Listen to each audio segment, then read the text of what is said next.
Barrett have views on legal issues? You bet she does. And that brings me to the one great and terrible truth about this nomination. The American people will suffer the consequences of Judge Barrett's far-right, out-of-the-mainstream views for generations.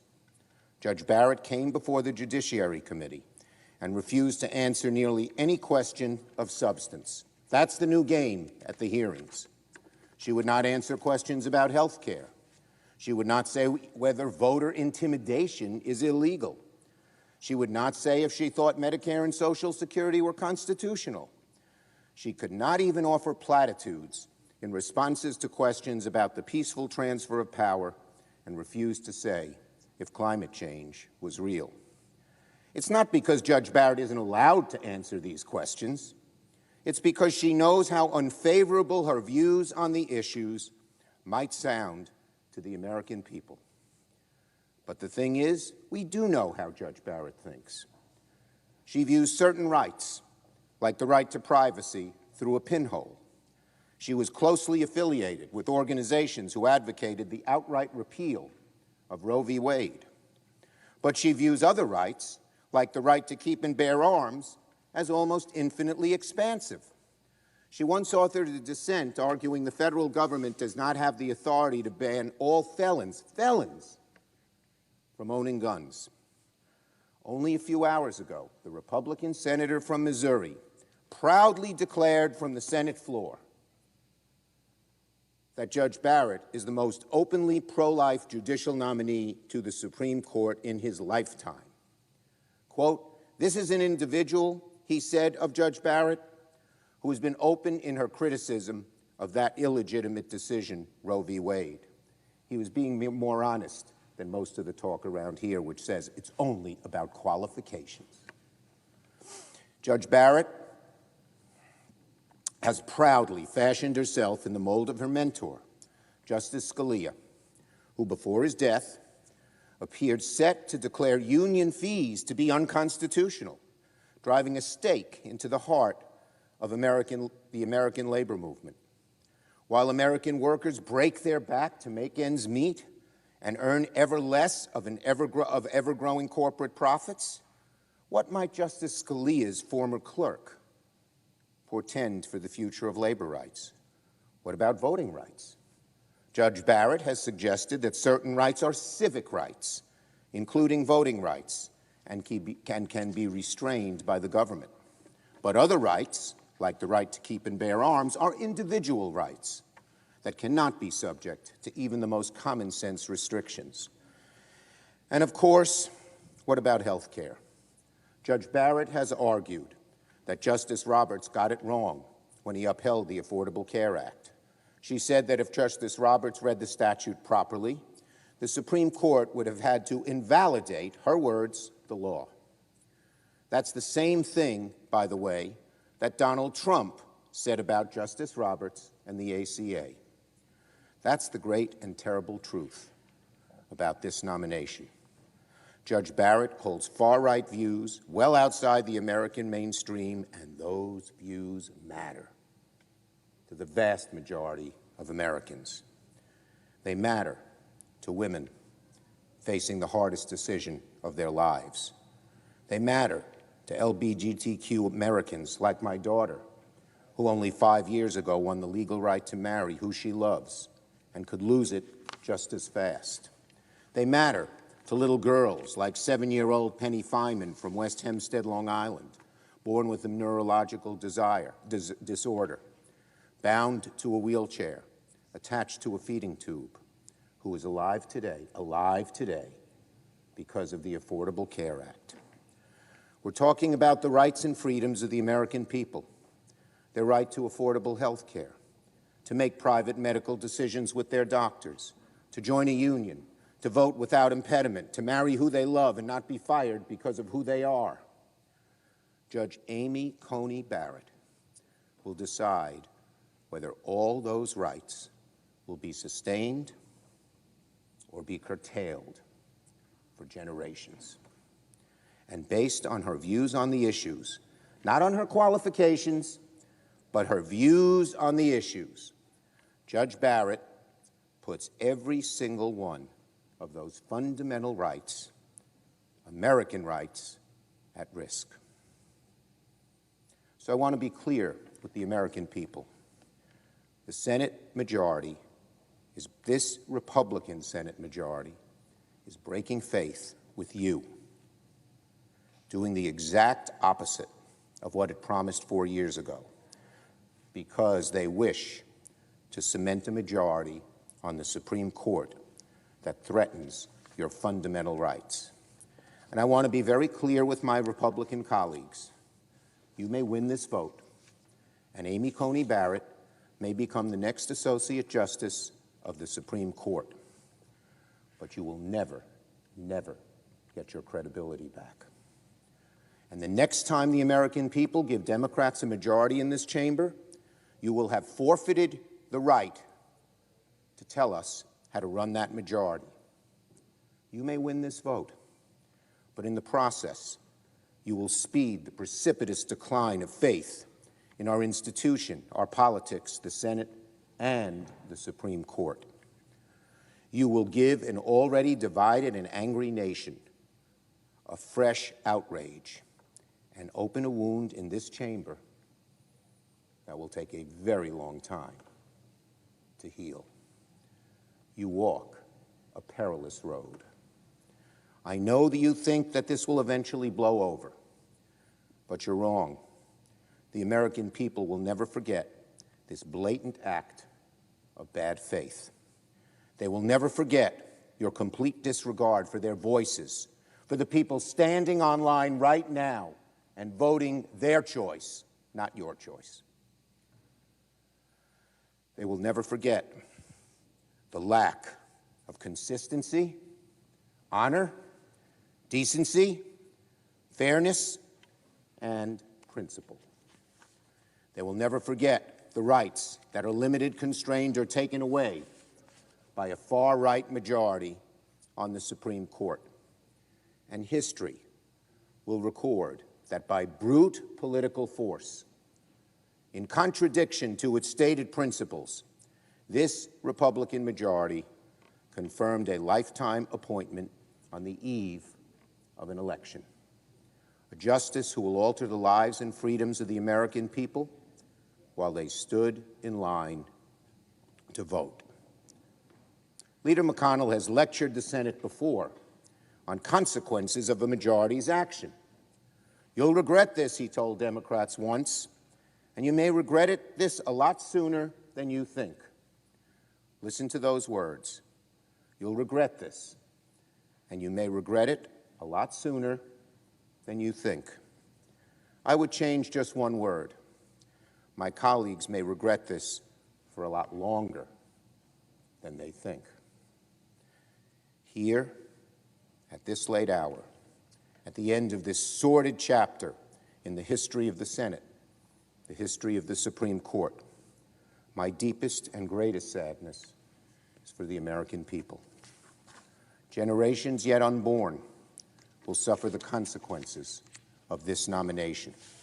As the globe gets warmer, as workers continue to fall behind, as unlimited dark money floods our politics, as reactionary state legislatures curtail a woman's right to choose, gerrymander districts, and limit the rights of minorities to vote, my deepest, greatest, and most abiding sadness tonight is for the American people and what this nomination will mean for their lives, their freedoms, their fundamental rights. Monday, October 26th, 2020, it will go down as one of the darkest days in the 231-year history of the United States Senate. I yield the floor.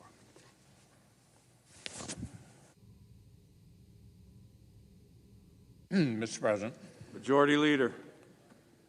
I think my remarks may encroach somewhat on the time previously set for beginning the vote. I ask consent that I be allowed to finish.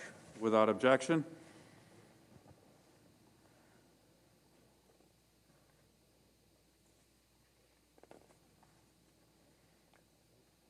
Well, this evening, the Senate will render one of the most consequential judgments it can ever deliver. We will approve a lifetime appointment to our nation's highest court. Since the ink dried on the Constitution, only 114 men and women have been entrusted to uphold the separation of powers, protect people's rights, and dispense impartial justice on the Supreme Court. In a few minutes, Judge Amy Coney Barrett of Indiana will join their ranks. This body has spent weeks studying the nominee's record. We've examined 15 years of scholarly writings, about 100 opinions from the Seventh Circuit, and testimonials from legal experts running the gamut from close colleagues to total strangers. There have been one-on-one meetings for every senator who wanted one, and a week of intensive hearings. All of it has pointed to one conclusion. This is one of the most brilliant, admired, and well-qualified nominees in our lifetime. Intellectually, Judge Barrett is an absolute all-star. She graduated #1 in her class at Notre Dame Law School. She clerked on the second highest federal court and the Supreme Court. Then she returned to her alma mater and became an award-winning academic. Judge Barrett's mastery of the Constitution gives her a firm grasp on the judicial role. She's pledged to apply the law as written, not as she wishes it were. Her testimony, her writings, and her reputation confirm a total and complete commitment to impartiality. And the nominee's personal integrity and strength of character are literally beyond reproach. She earned the highest rating from the left-leaning American Bar Association.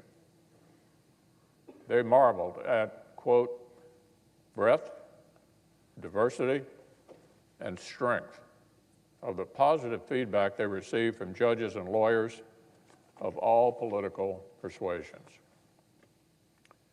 If confirmed, this daughter of Louisiana and Indiana will become the only current justice with a law degree from any school not named Harvard or Yale. Any school not named Harvard or Yale. She'll be the first mother of school-aged children to ever sit on the court. By every account, the Supreme Court is getting not just a talented lawyer, but a fantastic person. We've heard moving testimony from former students whom Judge Barrett went out of her way to help and to mentor. Her past clerks describe an exemplary boss. Her fellow scholars describe a winsome, respectful colleague who is tailor-made for the collaborative atmosphere of the court. By any objective standard, colleagues, Judge Barrett deserves to be confirmed to the Supreme Court. The American people agree. In just a few minutes, she'll be on the Supreme Court. 2 weeks ago, a CNN journalist made this observation that I found particularly interesting. Here's what he said. Let's be honest.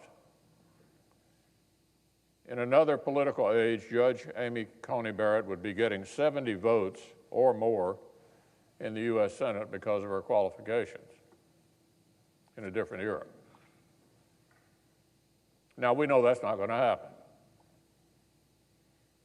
These are not the days when Justice Scalia was confirmed 98-0 and Justice Ginsburg was confirmed 96-3. And by the way, I voted for both Ginsburg, and Breyer.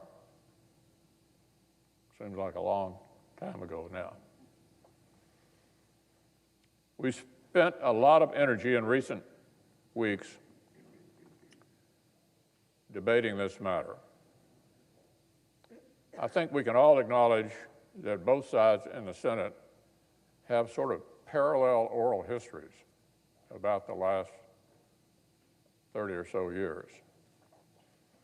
Each side feels the other side struck first and struck worst, and has done more to electrify the atmosphere around here about confirmations. Now, predictably enough, I think our account is based on what actually happened, what actually occurred, factually accurate. I was there. I know what happened. I've laid it out earlier, and I'll talk about some of it again so the American people may understand how we got to where we are. It was the Senate Democrats, our colleagues over here, who amazingly enough don't seem to be on the floor at the moment, who spent the early 2000s boasting about their brand new strategy of filibustering qualified nominees from a Republican president. They were proud of it. They found a new way to halt the process, stop those crazy right-wing judges that Bush 43 was going to send up. They pioneered it because they knew what the precedent was at that point. At that point, as we discussed before, it just wasn't done. Oh, you could do it. You could, but you didn't. And the best evidence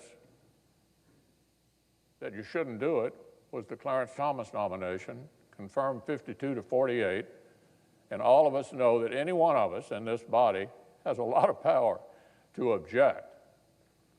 So if any one of the 100 senators at that time, including people who were virulently opposed to Justice Thomas, like Joe Biden and Ted Kennedy, could have made us get 60 votes, and Clarence Thomas would not have been on the Supreme Court. That's how strong the tradition was until the Democratic leader led the effort in the early 2000s to establish the new standard. Well, after establishing a new standard, they got kind of weary of it, and in 2013, the so-called nuclear option was implemented because Republicans were holding President Obama's nominees to the same standard that they themselves had created. So when the shoe got on the other foot, they didn't like it too much. It was too tight. Senate Democrats, both in 1992 and 2007, helpfully volunteered how they would have dealt with a nominee like we did in 2016. The then chairman of the Judiciary Committee, Joe Biden, helpfully volunteered in 1992 when Bush 41 was running for re-election that had a vacancy occurred, they wouldn't fill it. There wasn't a vacancy, but he just helpfully volunteered how they would deal with it if they had one. Because a vacancy won't fill it. Well, to one-up him, Leader Harry Reid and his friend, now the Democratic leader, Chuck Schumer, said 18 months before the end of the Bush 43 period, if a vacancy on the Supreme Court occurred, they wouldn't fill it. That's a fact. What we're talking about here are the facts about how we got to where we are. I understand my Democratic friends seem to be terribly persuaded by their version of all of this. All I can tell you is I was there, I know what's happening, and my version is totally accurate.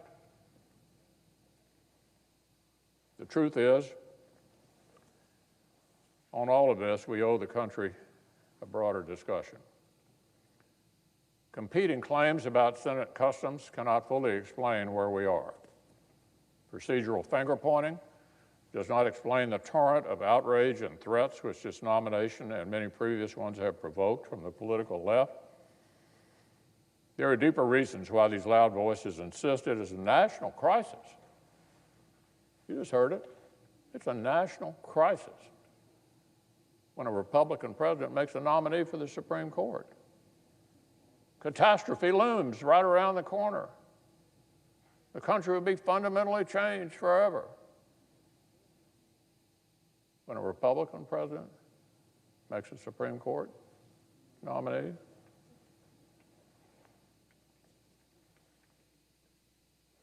They've hauled out the very same tactics for 50 years.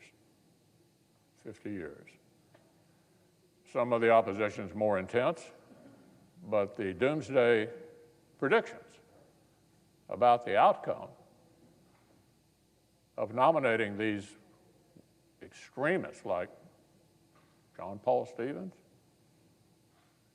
David Souter, how many in the country was hanging in the balance? Really? Well, somehow everyone knows in advance that nominations like Bork, Thomas, Alito, Gorsuch, Kavanaugh, and Barrett are certain to whip up national frenzies, while nominations like Ginsburg, Breyer, Sotomayor, and Kagan are just calm events by comparison. This glaring asymmetry predates our recent disputes. And it comes, my colleagues, from a fundamental disagreement on the role of a judge in our republic. We just have a fundamental difference of opinion. We just heard the Democratic leader name all of these things that are threatened by this nominee. Sounds very similar to the tunes we've heard before. Well, we, like many Americans, want judges to fulfill the limited role the Constitution assigns to them. Stick to text, resolve cases impartially, and leave policymaking to the people and their representatives, which is what we do here. We just spent 4 years confirming brilliant, qualified constitutionalists to the Supreme Court and lower courts who understand their roles. 53 circuit judges, over 200 judges in total, and we're about to confirm the third Supreme Court justice. What they all have in common: brilliant, smart, and know what a judge is supposed to be. But the left thinks the framers of our country got this all wrong. They botched the job. The people who wrote the Constitution didn't understand what a judge ought to be. Several Senate Democrats have reaffirmed in recent days during this discussion. They actually find it quaint or naive to think the judge would simply follow the law. Quaint or naive. Scalia used to say, if you want to make policy, why don't you run for office? That's not what we do here. Gorsuch said we don't wear red robes or blue robes, we wear black robes. What they want is activist judges. They've made it quite clear. The Democratic leader just a few minutes ago had made it quite clear. So what they're looking for here is a small panel of lawyers with elite educations to reason backward from outcomes and enlighten all the rest of us. Enlighten all the rest of us with their moral and political judgment. Whether the Constitution speaks to the issue or not. They know best what's for us. No matter what the Constitution or the law may say. And, you know, for the last several decades, in many cases, that's what they've gotten. One activist decision after another, giving the subjective preferences of one side the force of law. Across a variety of social, moral, and policy matters like a healthy society would leave to democratic debate, the personal opinion of judges have superseded the will of the people. Now, they call that a success, and they want more of it. President Obama actually was refreshingly honest about this. He said he wanted to appoint judges who had empathy. Well, think about that for a minute, colleagues. What if you're the litigant before the judge for whom the judge does not have empathy? You're in tough shape. You're in tough shape. So you give them credit for being pretty honest about this. That's what they're looking for. The smartest, leftish people they can put to make all the decisions for the rest of us, rather than leaving it to the messy democratic process to sort these things out the way the framers intended. And that is why, it's clearly why we have taken on such an outsized, combative atmosphere with regard to these confirmations. That's why they've become so contentious. Because they want to control not only the legislative body, but the judicial decisions as well. Let me just say this, there's nothing innate about legal training that equips people to be moral philosophers. There's just nothing inherent in legal training that equips people to be moral philosophers. And incidentally, as I just said, that's why these confirmations have taken on such an outsized, unhealthy significance. The remarks we just heard from across the aisle show exactly why the framers wanted to stop the courts from becoming clumsy, indirect battlefields for subjective debates that belong in this chamber and over in the House and in state legislatures around the country. The left does not rage and panic at every constitutional judge because they will simply enact our party's policy preferences. Any number of recent rulings make that very clear. The problem that every judicial seat occupied by a constitutionalist is one fewer opportunity for the left to go on offense. For the left to go on offense. At the end of the day, this is a valid debate. The difference of opinion on the judicial role is something the Senate and our system are built to handle. But there's something else, colleagues, our system cannot bear. As you've heard tonight, we now have one political faction essentially claiming they now see legitimate defeat as an oxymoron. They now see legitimate defeat as an oxymoron. Our colleagues cannot point to a single Senate rule that's been broken, not one. They made one false claim about committee procedure, which the parliamentarian dismissed. The process comports entirely with the Constitution. We don't have any doubt, do we, that if the shoe was on the other foot, they'd be confirming this nominee.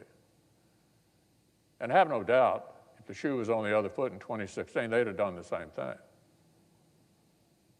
Why? Because they had the elections that made those decisions possible. The reason we were able to make the decision we did in 2016 is because we'd become the majority in 2014. The reason we were able to do what we did in 2016, 2018, and 2020 is because we had the majority.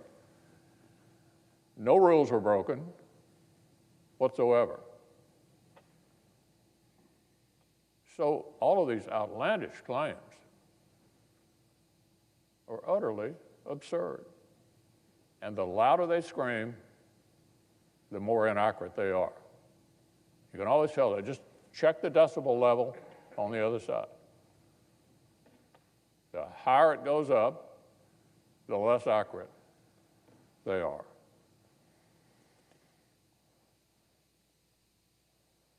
Our Democratic colleagues keep repeating the word illegitimate, as if repetition would make it true. If you just say it often enough, does it make it true? I don't think so. We're a constitutional republic. Legitimacy does not flow from their feelings. You know? Legitimacy is not the result of how they feel about it. You know, you can't win them all, and elections have consequences. And what this administration and this Republican Senate has done is exercise the power that was given to us by the American people in a manner that is entirely within the rules of the Senate and the Constitution of the United States. Irony, indeed.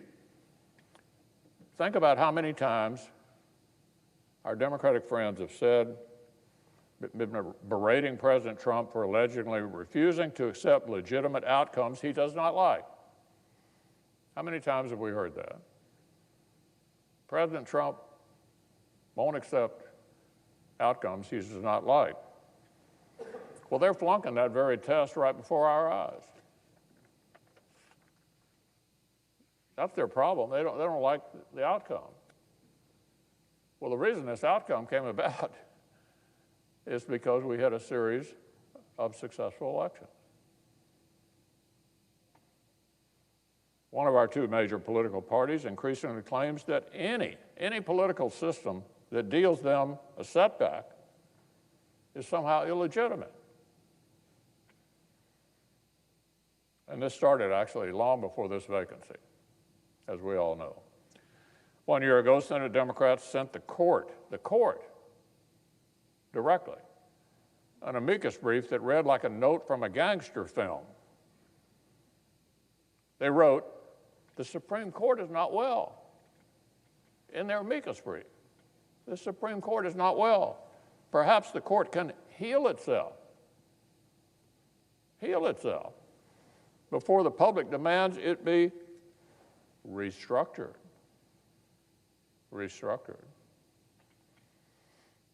In March of this year, the Democratic leader stood outside the court, went over in front of the court, and threatened multiple justices by name. Here's what he said: "You won't know what hit you if you go forward with these awful decisions. You will pay the price."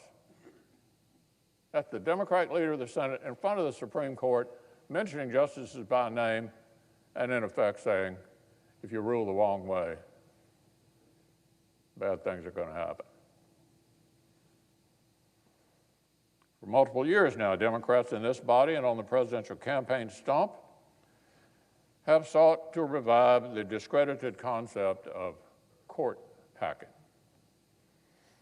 Every high school student in America learns about Franklin Roosevelt's unprincipled assault on judicial independence.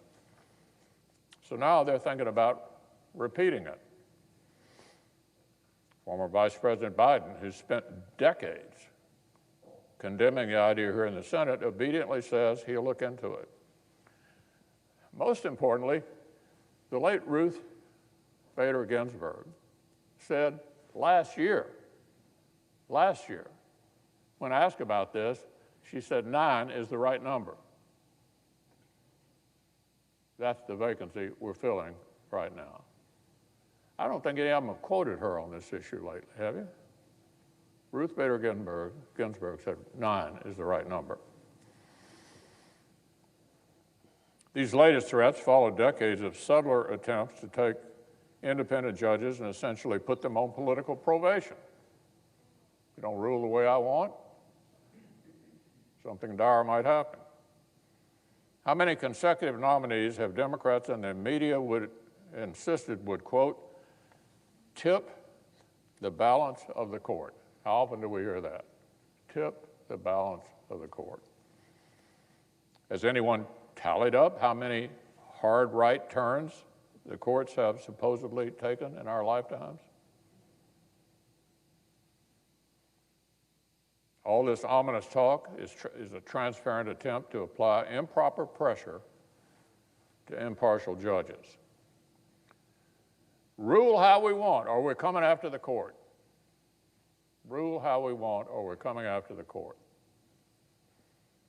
Vote how we want, or we'll destroy the Senate by adding new states. These have been the Democratic demands. This is not about separation of powers. It's a hostage situation. A hostage situation. Elections come and go. Political power is never permanent, but the consequences could be cataclysmic if our colleagues across the aisle let partisan passions boil over and scorch the ground rules of our government. The framers built the Senate to be the nation's firewall. Over and over, this institution, our institution, has stood up to stop recklessness that could have damaged our country forever. So tonight, colleagues, we're called on to do that again. Tonight, we can place a woman of unparalleled ability and temperament on the Supreme Court. We can take another historic step toward a judiciary that fulfills its role with excellence, but does not grasp after power that our constitutional system intentionally assigns somewhere else. And we can stand loud and clear that the United States Senate does not bow to intemperate threats. Voting to confirm this nominee should make every single senator proud. So I urge my colleagues to do just that.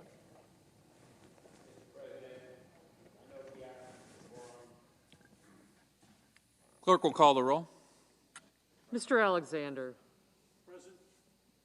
Ms. Baldwin. Mr. Barrasso. Present.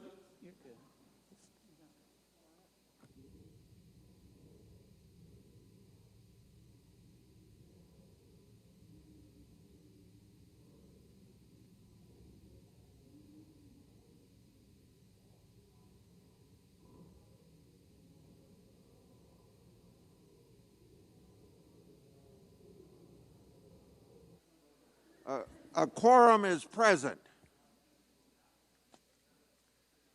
Can I read? All post-cloture time has expired. The question occurs on the nomination of Amy Coney Barrett of Indiana to be Associate Justice of the Supreme Court of the United States. A senator. Is there a sufficient second? There is a sufficient second. The clerk will call the roll. Mr. Alexander. Aye. Ms. Baldwin. No. Mr. Barrasso. Aye. Mr. Bennett. Mrs. Blackburn. Aye. Mr. Blumenthal. No. Mr. Blunt. Aye. Mr. Booker. No. Mr. Bozeman. Aye. Mr. Braun. Aye. Mr. Brown. No. Mr. Burr. Ms. Cantwell. No. Mrs. Capito. No. Mr. Cardin. No. Mr. Carper. No. Mr. Casey.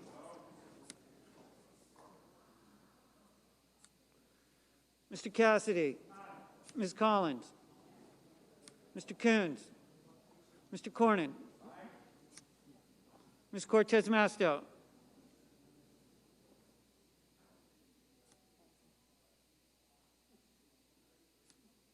Mr. Cotton.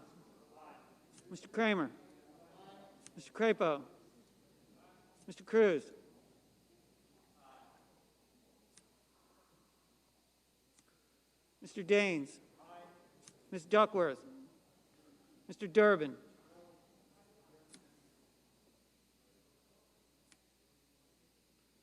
Mr. Enzi. Aye. Ms. Ernst. Aye. Mrs. Feinstein. Mrs. Fisher. Aye. Mr. Gardner. Aye. Mrs. Gillibrand. No. Mr. Graham. Mr. Grassley. Ms. Harris. Ms. Hassan. Mr. Hawley. Mr. Heinrich. Ms. Hirono. Mr. Hoven. Mrs. Hyde-Smith. Mr. Inhofe. Mr. Johnson. Mr. Jones. Mr. Kane.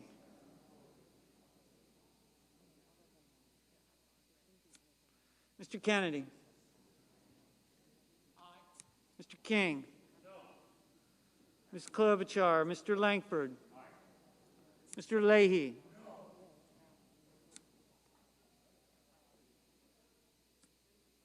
Mr. Lee. Mrs. Leffler. Mr. Manchin. Mr. Markey.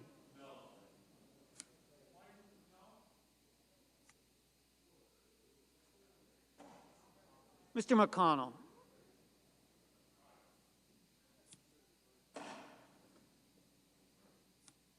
Ms. McSally. Mr. Menendez. Mr. Merkley. Mr. Moran. Ms. Markowski. Mr. Murphy. Mrs. Murray. Mr. Paul. Mr. Perdue. Mr. Peters. Mr. Portman. Mr. Reed. Mr. Risch. Mr. Roberts. Mr. Romney. Ms. Rosen. Mr. Rounds. Mr. Rubio. Mr. Sanders. Mr. Sass. Mr. Schatz. Mr. Schumer. Mr. Scott of Florida. Mr. Scott of South Carolina.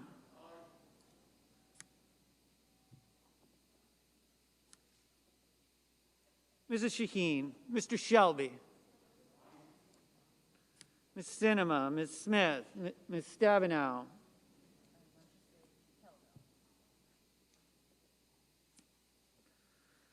Mr. Sullivan. Mr. Tester. Mr. Thune.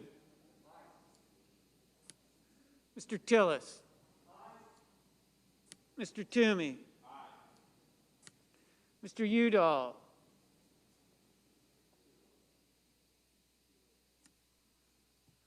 Mr. Van Hollen. Mr. Warner.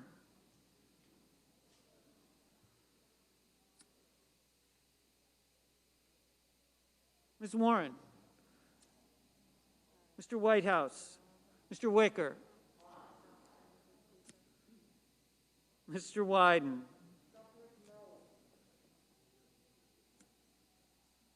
Mr. Young.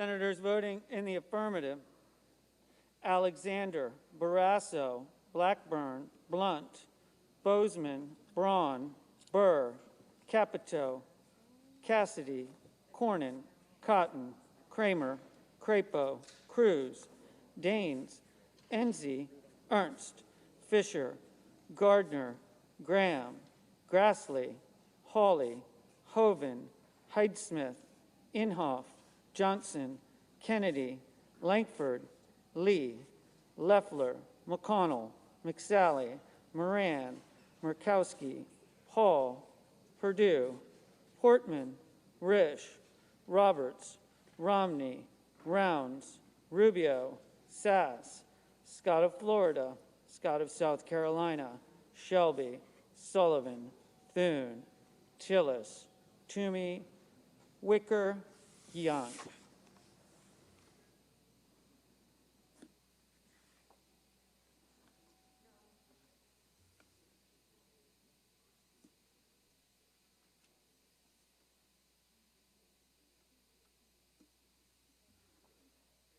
Senators voting in the negative: Baldwin, Blumenthal, Booker, Brown, Cantwell, Cardin, Carper, Casey, Collins, Coons, Cortez Masto, Duckworth, Durbin, Feinstein, Gillibrand, Harris, Hassan, Heinrich, Hirono, Kane, King, Klobuchar, Leahy, Manchin, Markey, Merkley, Murphy, Murray, Peters, Rosen, Sanders, Schumer, Shaheen, Sinema, Smith, Van Hollen, Warner, Warren, Whitehouse, Wyden. Mr. Menendez, no. Mr. Schatz, no. Mr. Reed, no.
Ms. Stabenow, no.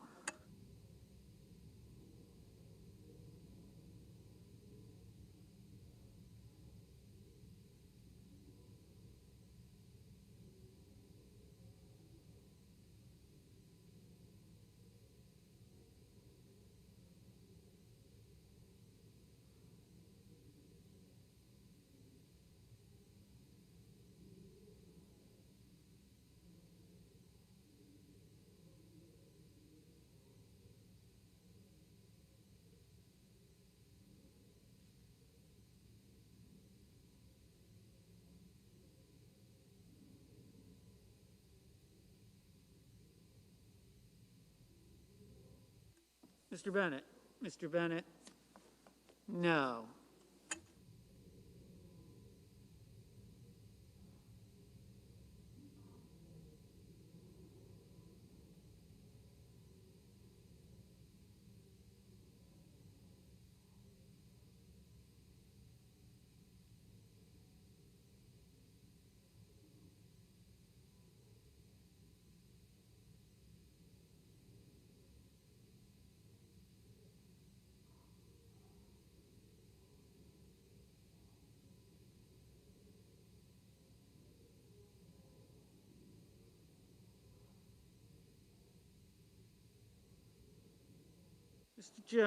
Mr. Jones, no.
Mr. Udall. Mr. Udall, no.